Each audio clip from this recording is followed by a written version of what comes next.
July has been great. The best. Optimism.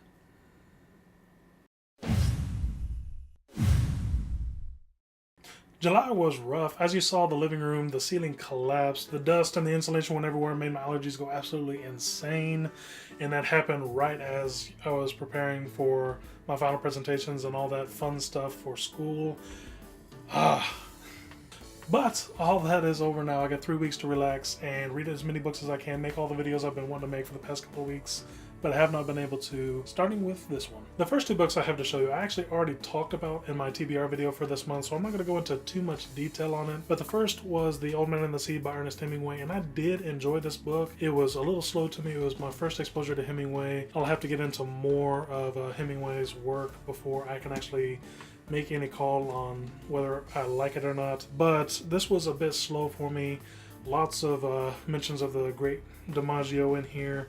The man in this story has far more persistence than I would ever have, far more determination. I can't keep my focus on a task for more than 2 minutes, let alone 3 days, so this guy has definitely got me beat. I also have this thing where I picture myself in the position of the character I'm reading, so I got a little bit motion sick somehow reading this book, picturing myself on a boat.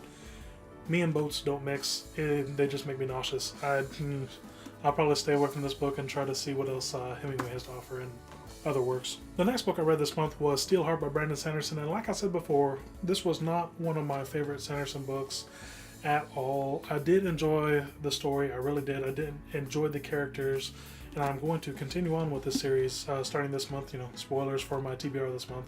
He continues with the Firefight, the second book in this series, but I did not enjoy things like the weaknesses of some of the epics in this book. Not the main ones that we saw, but some of the side ones that they were talking about. Still, really enjoy my Sanderson books, and I am going to continue on with this series starting this month. The next book I got to this month was Good Omens by Terry Pratchett and Neil Gaiman, and I really did enjoy this book, especially the first half that dealt mostly with my two favorite characters, Crowley the demon and Aziraphale the angel, especially their interactions with each other. I absolutely love those moments. It was fun to read those two characters on the page, as well as their time alone. I did enjoy that. There was a bunch of funny moments in this book.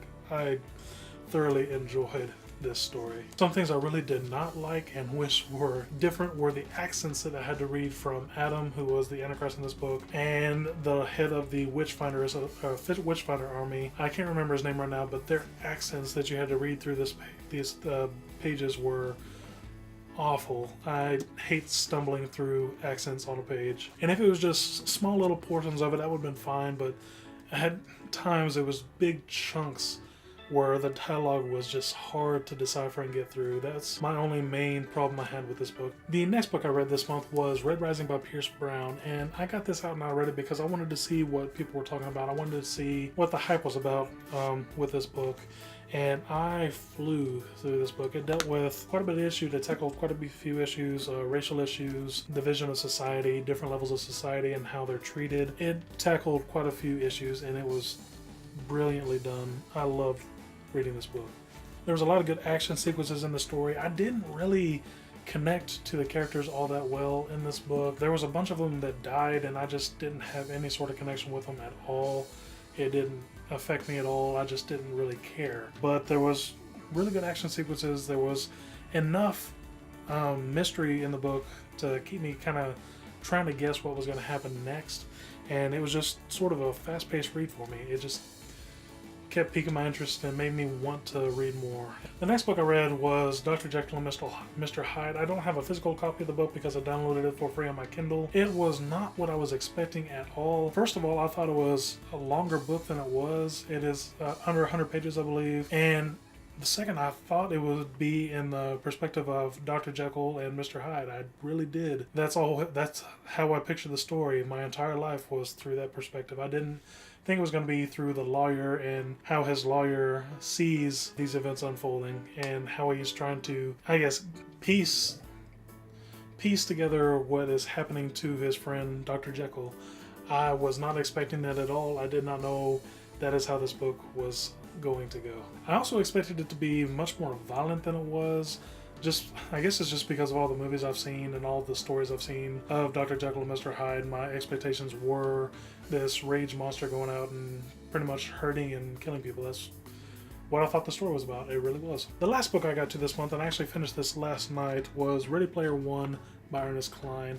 I've been wanting to get to this book for a long time now, and it was just fun for me to read through.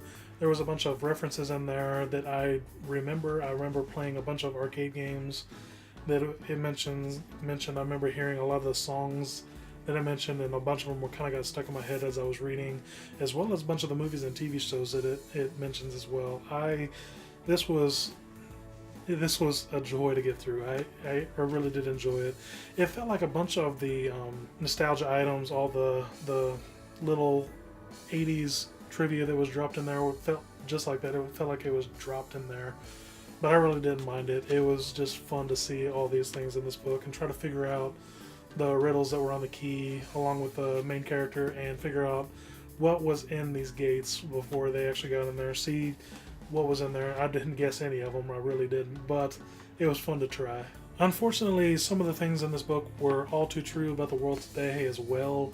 We don't have the virtual reality as intense as it is in this book, but we do have devices that suck us into the internet. We actually communicate most of the time to people through the internet, and that is kind of scary because it is very much like this book, and it's only going to get worse. I'm kind of scared about that day as well. I'm the kind of person that likes to leave his phone at home when he goes places, kind of log off the computer. I'm a software developer, so I like to kind of unplug every once in a while. You think that I would really like technology, but I like to get away. My favorite place in the world is a place that has no cell phone or internet connection at all. So I just like to get away at some points, and the events that happen in this book are kind of a scary reality that is actually upon us and fastly approaching to get worse. So I hope it gets better. This book, as well as all the books I read this month, I gave a 4-star rating to, which is really weird for me. I usually give mostly 3s to a lot of the books I read in a month. So I am actually going to be doing, hopefully doing discussions on several of these books, including this one, Red Rising, and maybe one of the other books I've read this month as well, just so I can actually go into more detail on what I thought about it, diving into more of what happened in the story itself, and going into more depth. So those are the books I read for the month of July. I actually got through 6 of them, I believe. That's actually a really good month for me, especially since it was the final portion of my semester. So I am very, very proud of those 6 books. As always, you guys are absolutely incredible. Thank you for watching, and I will see you soon with a new video.